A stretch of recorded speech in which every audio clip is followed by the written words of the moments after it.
देख रहा हूं, जैसे ही कोई भाषण देने के लिए आता है सबका पंखा रुमाल घूमने लगता है, सबके सब सोचने लगते हैं कि कब ये जाए और कब अगला कार्यक्रम आए। तो मैं आप लोगों को ज्यादा बोर नहीं करूंगा, बस क्योंकि मुझे अकस्मात यहाँ का निमंत्रण मिला तो मैं कोई प्रिपरेशन नहीं कर पाया, इवन मैं कपड़े भी नहीं बदल कर आ पाया। तो आप लोगों को मैं एक व्यक्तिगत बात बता रहा हूं मेरी जिंदगी की, जो शिक्षकों से जुड़ा हुआ है। आज के जमाने में गुरुजन बहुत अलग होते हैं। प्यारे बेटा ऐसा नहीं करना, नहीं अब सुधार कराना। हमारे जमाने में थोड़े अच्छे गुरुजन होते थे। पहले वो हमें क्लास में रगड़ के पीटते थे,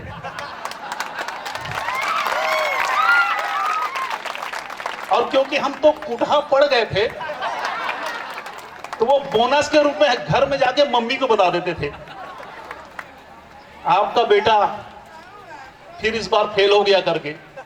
तो बोनस के रूप में फिर मम्मी और पापा घर में एडिशनल बोनस दिया करते थे। और इसी क्रम में धीरे धीरे बढ़ते बढ़ते ऊपर नीचे होते होते आज गुरुजनों के आशीर्वाद से मैं उस स्थिति पे पहुंचा हूं कि अपने राज्य ही नहीं, अपने देश के सारे जितने भी पैरामिलिट्रीज के, जितने भी पुलिस की नेशनल एकेडमीज हैं, उसका मैं मेन प्रोग्राम्स जो होते हैं उनमें मैं लेक्चर के लिए जाता हूं। तो ये गुरुजनों का आशीर्वाद रहा है। आप लोगों से बस एक निवेदन करूंगा कि बदमाशियां बहुत जरूरी है। अगर आप बदमाशी नहीं करो तो आप बच्चे नहीं हो। यानी कि आपका प्रमाण पत्र है कि आप बदमाश हो। परंतु मेरी एक प्राइमरी क्लास की टीचर मेरे इंस्पेक्टर बनने के बाद लगभग 25 साल बाद मुझे देखती है और बोलती है, तू ओगरे है ना रे? मैंने बोला यस मैडम, मैं ही ओगरे हूं करके पहुंच हुआ। तू कैसे इंस्पेक्टर बन गया रे? तू तो बहुत बदमाश था। बोला मैडम आपका आशीर्वाद है, इंस्पेक्टर बन गया। थोड़ा घमंड में बोला भी, मैडम गूगल थोड़ा सर्च कीजिएगा, अच्छा वाला इंस्पेक्टर बन गया हूं करके।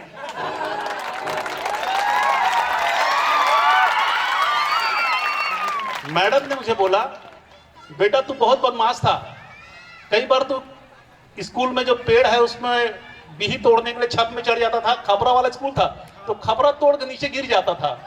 तेरे को हम लोग बहुत मारते थे, पर इतना जरूर जानते थे कि तू बदमाश है मगर बदतमीज नहीं है।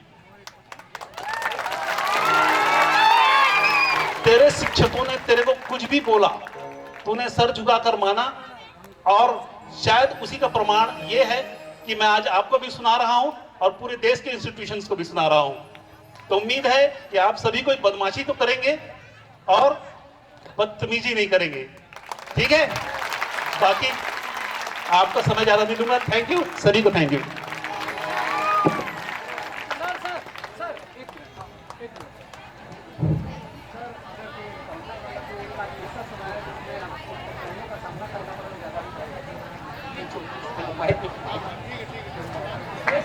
आदरणीय टीचर का काम है पढ़ाना, बैंकर का काम है बैंक का काम करना, मेरा काम है जंगलों में जो हमारे उपद्रवी तत्व है उनको थोड़ा कंट्रोल करना। तो क्योंकि सर लोगों ने बताया, पूछा है, तो मैं आपको एक इंसिडेंस बता रहा हूं, बहुत शॉर्ट में बताऊंगा, परंतु उस स्टोरी को आप समझिएगा क्या है। यहां से पहले मैं धमतरी जिले में पोस्टेड था, सिहावा थाने में। जब मैं पोस्टेड था उस दौरान वहां कुछ सरेंडर कैडर थे, नक्सली थे, जो थाने से 4 राइफल लेकर भाग गए थे। नेक्स्ट डे हमको पता चला कि बारिश की रात में जब पार्टी बाहर निकली थी तो वो राइफल लेकर भाग गए हैं।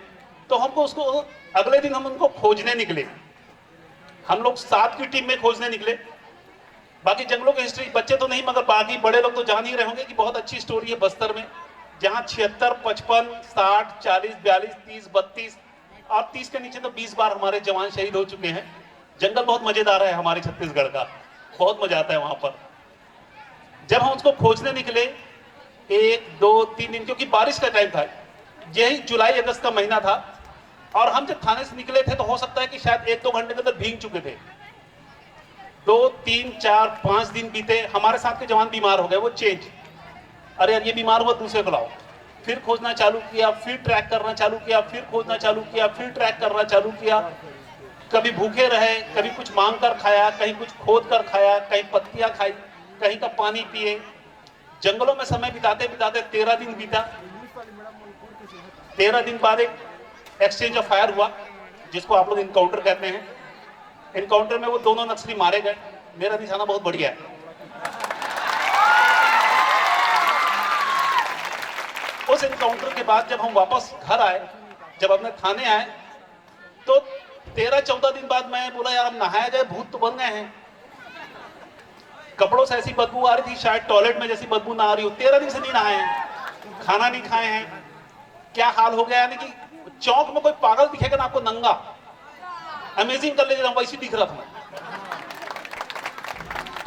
जब नहाने के लिए मैंने अपने बॉडी में साबुन लगाना चालू किया, तो जहां जहां फुंसियां हुई थी, फोड़े हो गए थे। जब फोड़ों को जब टच करना चालू किया, तो उससे जब पस निकलने लगा, तो उसके अंदर से कीड़े निकलने लगे। सर में जो घाव हो गए थे, उनके अंदर से कीड़े निकलने लगे। पर इस बात का पता मेरे को 13 दिन तक चला नहीं, क्या दर्द हो रहा है, क्या बुखार है। काम करना है ना, काम करना।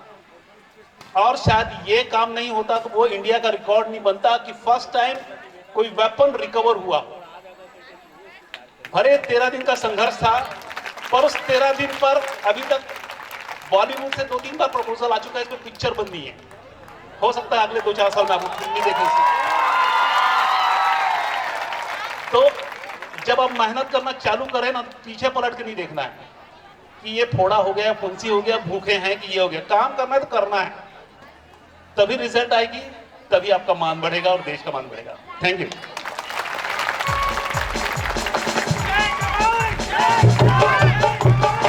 बहुत बहुत धन्यवाद सर जी। निश्चित ही सभी युवाओं को प्रेरणा मिलेगा आपसे। कार्यक्रम को गति प्रदान करते हुए मैं आज के हमारे कार्यक्रम के मुख्य अतिथि आदरणीय श्री राम कुमार पटेल जी को आमंत्रित करता हूं कि आप आए और अपनी मधुर वाणी से